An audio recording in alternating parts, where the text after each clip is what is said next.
Hello बच्चों, आज की वीडियो में हम अक्का महादेवी की दोनों कविताओं के एमसीक्यूज पढ़ेंगे। तो चलिए वीडियो शुरू करते हैं। हे भूख मत मचल और जूही के फूल जैसे मेरे ईश्वर, ये दोनों कविताएं किसके द्वारा लिखी गई हैं? महादेवी वर्मा, अक्का महादेवी, जयशंकर प्रसाद या मन्नू भंडारी? राइट आंसर है अक्का महादेवी। अक्का महादेवी किस आंदोलन से जुड़ी हुई थी? शैव आंदोलन, वैष्णव आंदोलन, संत आंदोलन या कृषि आंदोलन? राइट आंसर है शैव आंदोलन से। अक्का महादेवी कहाँ की रहने वाली थी? कर्नाटक, चेन्नई, तमिलनाडु या केरल? राइट आंसर है कर्नाटक की। कवयित्री किसे अपना आराध्य मानती थी? श्री विष्णु, शिवजी, गुरुदेव या संतों को? राइट आंसर है शिवजी को। चन्न मल्लिकार्जुन कौन से ईश्वर हैं? कार्तिकेय, श्री विष्णु, शिवजी या श्री कृष्ण? राइट आंसर है शिवजी। इनके समकालीन कन्नड़ संत कौन थे? चैतन्य महाप्रभु, बसवन्ना और अल्लामा प्रभु, संत कबीर या इनमें से कोई नहीं? राइट आंसर है बसवन्ना और अल्लामा प्रभु। महादेवी जी ने विवाह के लिए राजा के सामने कितनी शर्तें रखी थी?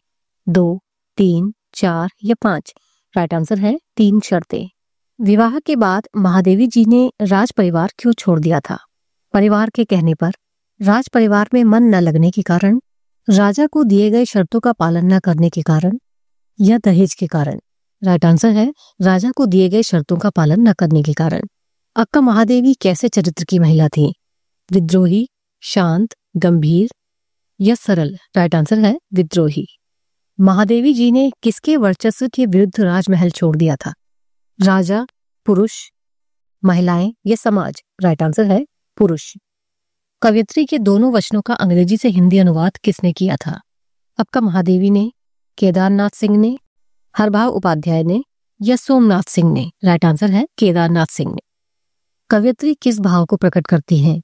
समर्पण, त्याग, वात्सल्य या अपनत्व को? राइट आंसर है समर्पण को। कवयित्री किसे वश में करने की बात कर रही हैं? भावों को, इच्छाओं को, विचारों को या इंद्रियों को? राइट आंसर है इंद्रियों को। कवयित्री किसमें लीन होना चाहती है? मिट्टी में, आकाश में, ईश्वर भक्ति में या मन में? राइट आंसर है ईश्वर भक्ति में। कवयित्री किसे शांत रहने के लिए कह रही हैं? समाज को, भूख को, मनुष्य को या नींद को? राइट आंसर है भूख को। कवयित्री भूख को शांत रहने के लिए क्यों कह रही है? ईश्वर भक्ति में बाधा आने के कारण, भोजन खत्म हो जाने के कारण, पेट दर्द होने के कारण या नींद आने के कारण? राइट आंसर है ईश्वर भक्ति में बाधा आने के कारण। ईर्ष्या किसे जलाती है? आत्मा को, मनुष्य को, मन को या लकड़ी को? राइट आंसर है मनुष्य को। नींद के कारण मनुष्य किसकी प्राप्ति का मार्ग भूल जाता है? धन प्राप्ति का, विद्या प्राप्ति का, ईश्वर प्राप्ति का या साधन प्राप्ति का? राइट आंसर है ईश्वर प्राप्ति का। कवयित्री किसका त्याग करना चाहती है? ईश्वर का, समाज का, मानवीय विकारों का या खुद का? राइट आंसर है मानवीय विकारों का।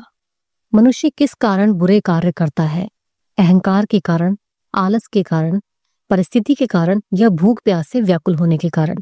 राइट आंसर है भूख प्यास से व्याकुल होने के कारण। कवयित्री किसे याद रखने के लिए कहती है? ईश्वर के घर को, अपने घर को, समाज को या रिश्तेदारों को? राइट आंसर है ईश्वरीय घर को। कवयित्री ने ईश्वर की समानता किससे की है? गुलाब से, कमल से, जूही के फूल से या सूरजमुखी से? राइट आंसर है जूही के फूल से। कवयित्री को और किस नाम से जाना जाता है?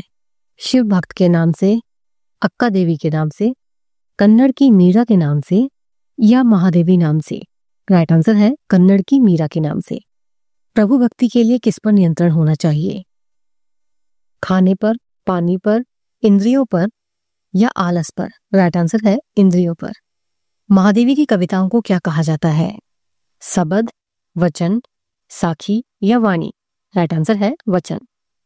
कवयित्री इस संसार के लिए किसका संदेश लेकर आई हैं? गुरु का, संतों का, शिव भक्ति का या विष्णु भक्ति का? राइट आंसर है शिव भक्ति का। कवयित्री के अनुसार लक्ष्य प्राप्ति में बाधक क्या है? परिवार, समाज, सुख साधन या इंद्रियां? राइट आंसर है इंद्रियां। जूही का फूल कैसा होता है? सुगंधित, सुंदर, कोमल और परोपकारी, या बदसूरत? राइट आंसर है कोमल और परोपकारी। कवयित्री ईश्वर से अपने लिए कैसी परिस्थितियां उत्पन्न करने के लिए कह रही है? दुखद परिस्थितियां, सुखद परिस्थितियां, सुखी जीवन या दुर्घटना? राइट आंसर है दुखद परिस्थितियां। कवयित्री के अनुसार सांसारिक चक्र में उलझने का सबसे बड़ा कारण क्या है? समाज, परिवार, घर का मोह या सुख सुविधाएं? राइट आंसर है घर का मोह। कवयित्री अपने भीतर से क्या नष्ट करना चाहती हैं? मोह, अहम भाव, परोपकार की भावना या विद्रोही भाव? राइट आंसर है अहम भाव। कवयित्री किसे प्राप्त करना चाहती हैं? सुख सुविधाओं को, सुखी जीवन को, त्याग की पराकाष्ठा को या ईश्वर को? राइट आंसर है त्याग की पराकाष्ठा को। कवयित्री अपने लिए दुख क्यों मांग रही हैं? ईश्वर की दया पाने के कारण, घर से दुखी होने के कारण, समाज से मोह खत्म हो जाने के कारण या ईश्वर प्राप्ति का रास्ता आसान हो जाए इस कारण? राइट आंसर है ईश्वर प्राप्ति का रास्ता आसान हो जाए इस कारण। कन्नड़ भाषा में अक या अक्का का क्या अर्थ होता है? माँ, देवी, गुरु या बहन? राइट आंसर है बहन। ओके बच्चों, तो ये थे इस चैप्टर के एमसीक्यूज। मिलते हैं नेक्स्ट वीडियो में, तब तक के लिए ओके बाय।